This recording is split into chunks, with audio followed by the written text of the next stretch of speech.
Outlook 98 uses filters to check incoming email for certain terms that are associated with many junk email or adult content messages.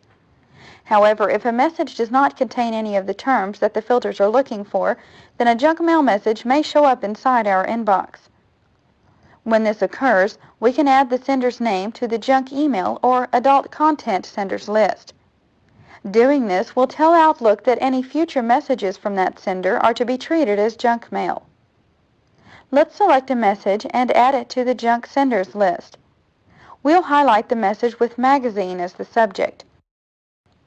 Outlook 98 has a new Actions menu, which contains commands that are specific to the view we're using. Let's click on Actions to see the menu list. Highlight Junk Email and choose Add to Junk Senders list. The message is added to the Junk Senders list.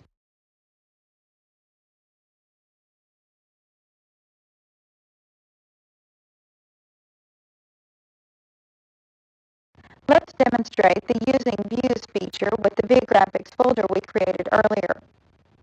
Remember, this folder is in the My Shortcuts group on the Outlook bar. We'll open the group, then click on the Viagrafix folder to view the contents. Select Organize in the toolbar, and we again see the organizing options. Only this time the options we specify and any rules we may create will apply to the Viagrafix folder. Select Using Views to see the options. With Views, Outlook allows us to display items in a folder by placing them in groups or different formats.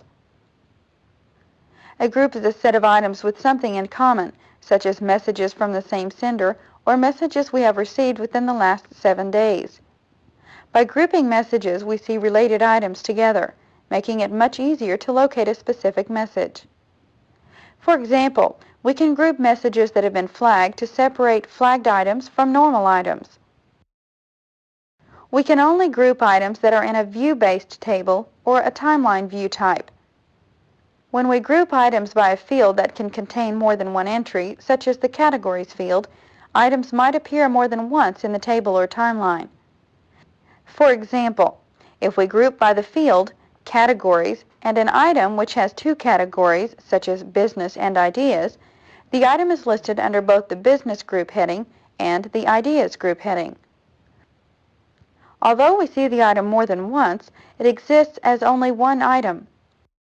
Any changes we make to one instance of the item are stored with all instances of the item.